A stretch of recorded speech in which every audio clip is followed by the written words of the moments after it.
네, 여러분 반갑습니다. 이 여성가족부를 해체하자고 제가 거리에서 말을 해본 게 딱 1년 전에 처음이었습니다. 그런데 진짜 우리 이거 여성가족부 반드시 없애야 됩니다. 이 여성가족부가 만들어진 게 김대중 정권 때잖아요. 그러니까 20년이 됐습니다.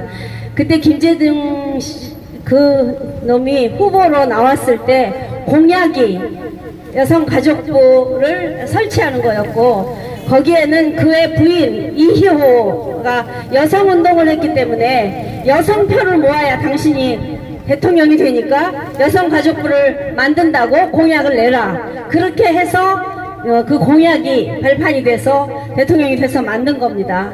근데 정말 세계 어느 나라에도 여성가족부는 없답니다. 그렇다면 이 여성가족부가 있어야 되겠습니까? 당연히 없어야 되는 거죠, 이건. 그래서 뭐 노무현은 같은 좌파 정권이었으니까 그대로 왔겠죠. 그래서 이명박 대통령이 되고 나서 그분도 공약으로 여성가족부 해체를 공약으로 내세웠었습니다. 그런데 막상 되고 나니까 그 8년 동안에 많은 여성들이 뿌리를 내리고 조직화되어 있었기 때문에 반대에 부딪혀서 그때 손을 대지 못하고, 또 박근혜 대통령은 당신이 여성인데 여성가족부를 없애면 정말 또 당선될 가능성도 없으니까 그대로 그걸 유지하면서 지금까지 오게 된 것입니다. 그런데 저는 여성가족부 폐지 이것을 생각하면 떠오르는 사람이 있습니다. 여러분, 남성연대라는 거 들어보셨죠? 아세요? 남성연대. 그 남성연대 대표가 바로 자살한 성재기 씨입니다. 저는 정말 그분의 죽음이 너무나 안타깝고 아깝습니다. 만약에 성재기 씨가 살아있었다면 지금 페미니즘이 이렇게까지 활개치지 못했을 거고, 남성들의 힘을 모아서 여성가족부를 아마 이 박근혜 대통령 때쯤에는 없애지 않았을까, 그런 생각이 들었어요. 그때 제가 성재기 씨가 TV에서 토론회에 나와서 얘기하는 걸 제가 들었는데, 그때 우리나라 여성가족부가 쓰는 예산이 너무너무 많다. 그런데 그 돈이 대부분 여성가족부 산하에 있는 여성단체들에게 지원이 돼서 자기는 남성연대라는 시민단체를 꾸려가는데 너무나 힘듭니다. 그런 얘기를 했고, 그것을 TV에서 얘기해봐야 별로 알려지지 않으니까 한강에 가서 정말 그 사람이 투신 자살을 하려고 한 건 아니었어요. 정말 여러 국민들에게 알리기 위해서 여성가족부 예산을 우리 남성연대에도 좀 달라, 여성 시민단체가 다 해먹는다, 그런 얘기를 하면서 뛰어내렸는데, 그 전날 비가 너무 많이 왔기 때문에 물살에 휩쓸려서 이 사람은 그대로 죽고 마는 겁니다. 그러면서 남성운동이 저는 그때 주춤했고, 정말 힘들게 다시 만들어진 것이 안티페미 협회라는 남성단체입니다. 남성연대의 후신이에요. 그 안티페미 협회하고 작년 딱 1년 전이네요. 요맘때쯤에 여기에서 여성가족부 해체 목지는 그런 기자회견에 제가 참여를 했었습니다. 그때 제가 그 안티페미 젊은이들을 만나게 된 건 우리 교육에 파고든 페미니즘, 우리 송파구에 있는 한 초등학교, 혁신초등학교의 선생님이 학교 안에서 아이들에게 이런 매갈 남성 혐오 사상을 주지하고 동성애를 옹호하는 교육을 한다는 것을 알고, 제가 그 학교에 이 여성운동, 이 페미니즘 운동에 대해서 강력하게 성명서를 썼더니 저를 찾아와서 만나게 된 겁니다. 저는 오늘 애공문화협회 이 전훈 대표님, 이렇게 혼자 싸우실 필요 없습니다. 저는 제안합니다. 이거 반드시 하셔야 합니다. 이것은 국민운동으로 키울 수 있습니다. 그리고 저는 지금 진선미 장관 물러가라, 이것은 별로 소용은 없는 외침이라고 생각해요. 그렇지만 단 한 가지, 여성가족부는 해체하라, 이 한 가지로 우리가 뭉치고, 이번에 많은 청년들이 그 안티페미 협회라는 곳에 모여 있는데, 작년에 기자회견할 때 전부 젊은 남자들이었는데 유일하게 엄마는 저 한 사람이었습니다. 저는 그때 그 청년들의 전부 다 자기 얼굴을 같이 가리려고 마스크를 이만큼 쓰고 다 직장 다니는 아이들이었기 때문에 그 기자회견을 일요일날 했습니다. 그래서 아니 일요일날 너희들이 하면 우리 엄마들이 어떻게 나와서 도와주냐고, 엄마들은 다 아이들 때문에 주말에는 어떻게 움직일 수가 없는데 평일날 해야지 하는데, 그 사람들은 열심히 사는 젊은이들이었기 때문에 일요일밖에 시간이 없었던 거예요. 그랬는데 그 반향은 굉장히 뜨거웠습니다. 그리고 제가 엄마 대표로 거기 나와서 나는 아들과 딸을 두었다. 그런데 아들과 딸이 정말 얘네들을 그야말로 같이 하나도 차별하지 않고 길렀고, 지금은 여자가 남자보다 훨씬 대우받는 세상에 우리 아들들이 더 역차별을 받고 있다고 걔네들의 마음을 그대로 제가 얘기했더니 아이들이 그래서 너희들은 외롭지 않다, 너희들 뒤에는 우리 엄마가 있다, 그리고 우리 국민들 모두가 여성가족부가 다 필요 없다고 생각한다고, 너희들이 싸우라고 그렇게 얘기했습니다. 그런데 그 후로 그야말로 여성단체들이 점점 이렇게 많아지다 보니까 인터넷에서 굉장히 많이 움직이는 아이들이 있으니까, 저는 대표님 여기서 우리 정말 태극기 들고 나오는 엄마들, 유튜브 보고 나오는 엄마 이런 우리들하고 이렇게 해서는 안 됩니다. 저는 목숨 걸고 여러분이 더 좀 연대했으면 좋겠습니다. 연대해야 합니다. 내가 하는 단체가 최고다, 내가 열심히 하면 되겠지, 안 됩니다. 그저 지금까지 잘해온 단체들과 손잡고 같이 하세요, 같이 하세요. 그러면 우리 엄마들이 다 서줄 거 아닙니까? 여기 오신 분들 그렇지 않으세요? 그리고 아주 공부를 많이 했더라고요. 대단한 사람 많더라고요.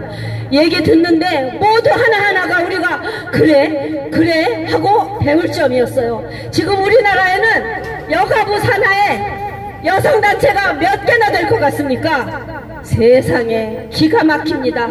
지금 740개가 있답니다. 740개 단체를 여성가족부가 먹여 살리는 겁니다.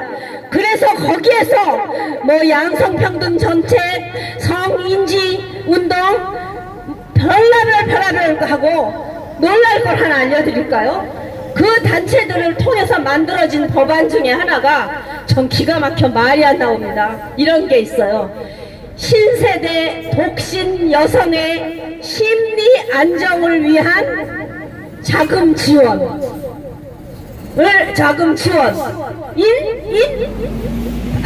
심리 안정을 위한 반려견 지원 예산입니다.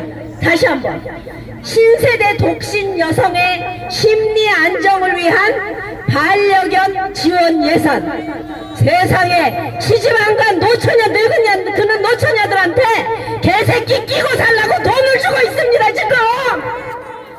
세상에, 나는 왜 젊은 애들이 시집갈 생각은 안 하고 강아지 새끼 끼고 다니면서 애견센터 내지는 뭐 TV에도 펫TV라는 거 있잖아요, 동물농장 같은, 그러면서 개 기르는 게 무슨 되게 멋지게 사는 건 줄 알고 남자보다도 개를 더 좋아하고 사는 그런 여자를 위해서 여성가족부에서 반려견이라는 개새끼 기르는 돈을 주고 있는데 얘네들 개 안 기르면 그 예산을 못 받는 거예요. 그러니까 개를 기르는 거다라고요. 이게 말이 되냐고요.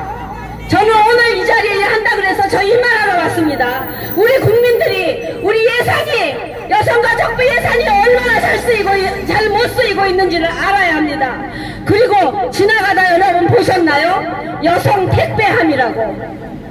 세상에, 우리나라처럼 치안이 좋은 나라가 택배함에 밤에 직장 나갔다 오는 여자애가 올 때 택배함 가면 남자한테 잡아먹힙니까?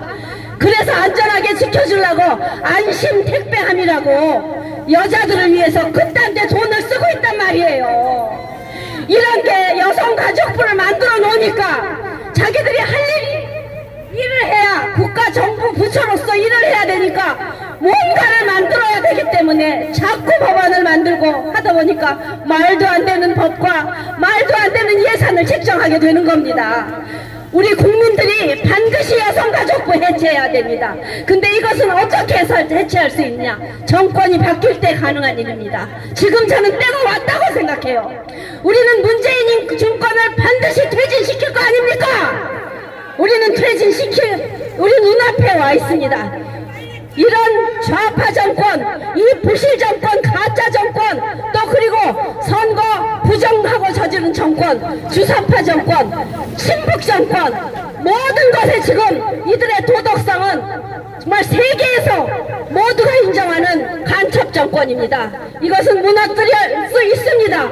그러면 정권이 바뀔 때 다음 대통령이 정부를 구성할 때 여성가족부는 해체될 수 있는 겁니다. 그러기 위해서 우리는 지금부터 계속 여성가족부가 하는 잘못된 일, 그들이 키워나고 있는 여성단체들의 그 문제성, 우리나라의 여성운동을 가장 먼저 시작한 여성민우회가 이 여성가족부에서 가장 예산을 알토란같이 쓰고 있는 단체일 겁니다. 그렇기 때문에 우리는 국민들이 모두 깊이 정치에 관여를 해야만 여성가족부를 없앨 수 있는 겁니다. 다음 대통령을 지금 많은 남성들이 지금 40대 남성들 너무 불쌍하지 않나요? 우리 아들들 도대체 장가를 못 가잖아요. 왜냐? 여자들 기집애들이 이김이 너무 세가지고 개만 기르고 도대체 남자들을 만나면 이 다음에 그야말로 진짜 부잣집에 돈 많이 버는 남자한테나 시집갈 생각하고 다 된장녀들이 돼버렸잖아요. 그러니까 이런 아이들 때문에 남자애들이, 그리고 또 이 여성가족부를 통해서 만들어진 법안 때문에 호주제도 폐지됐죠. 간통죄도 폐지됐죠. 남자들이 그야말로 성추행이라고 만지기만 하면 그야말로 연애할 때 같이 사랑해놓고서도 지나고 나서 나 성추행 당했다, 성폭행 당했다 신고만 하면 바로 그 남자는 구속이 되는 법이 지금 코앞에 와 있습니다. 그러니 어느 남자가 결혼을 할 겁니까? 그리고 또 결혼했다 이혼하면 위자료에 다 위자료로 지불해야 되고 연금까지도 반을 줘야 되는데 어떻게 이 남자애들이 용감하게 결혼을 하겠냐고요. 결혼을 안 하니까 사실 결국 남자들이 결혼할 의사가 없어지면 여자애들이 결혼을 못하니까 여자애들도 피해를 보는 거예요. 선량한 우리의 딸들이 피해를 본다고요. 이렇기 때문에 여성의 힘이 지나치게 강해지면 사회의 균형이 무너지는 겁니다. 그렇기 때문에 우리는 반드시 여가부를 해체하는 게 저는 아주 중요한 목표가 되어야 됩니다. 그렇기 때문에 내일 저는 김진태 자유한국당 당 대표가 반드시 되길 바랍니다. 아주 내놓고 얘기합니다. 이런 분이 돼야 이런 그야말로 정부를 확 뒤집어엎고 이거 하려면 우리 피 흘릴 만큼 싸워야 될걸요. 우리나라에 뿌리박힌 740개 단체에서 키워놓은 여자 세력들 다 여기 중앙정부청사에서 세종청사로 다 이전했는데 여기에 남아있는 몇 안 되는 정부 부처 중에 하나가 여가부입니다. 여가부가 뭐가 중요한 단체라고 여가부는 세종시로 안 내려갔을까요? 여자들이 그만큼 악다구니를 쓰고 싸워서 안 내려간 거예요. 그리고 지난번에 여가부 장관을 했던 정연배, 지금 여가부 장관을 하고 있는 진선미, 이 여자들은 정상적인 가정을 꾸린 여자가 아닙니다. 정연백 씨는 지금 60, 70이 다 되었는데 결혼도 안 한 독신녀예요. 독신 여자가 여성가족부 장관이 말이 됩니까? 평생 시민운동한 여자, 결혼도 안 하고 가족도 없고 자식도 안 길러본 사람이 여성가족부 장관이라니. 그리고 또 진선미, 이 여자는 그동안 결혼을 했지만 동거가족으로 산 여자예요. 혼인신고를 안 했었습니다. 그리고 자식도 안 낳았어요. 이런 사람이 여성가족부인데 우리 정말 국민들에게 이 소식 알려서 다음에는 필요 없는 절대로 우리나라를 젖먹어서 망해놓는 부서를 없애는데 많은 남성들이 용감하게 마스크 벗고 나와서 얘기하고 그동안 공부 많이 한 지식을 우리 국민에게 알려줄 수 있을 때 전원 대표님 그들과 함께 연대하면서 그 뒤에서 우리 엄마들은 다 평풍 노릇 해드리겠습니다. 우리 그렇게 해서 우리 아들, 딸이 다 대우받으면서 서로 존중받으면서 자식 결혼해서 자식 많이 낳고 탄탄한 나라를 만드는데 우리가 돕겠습니다. 여러분 꼭 그렇게 해주실 것을 믿고 이상 마치겠습니다. 감사합니다.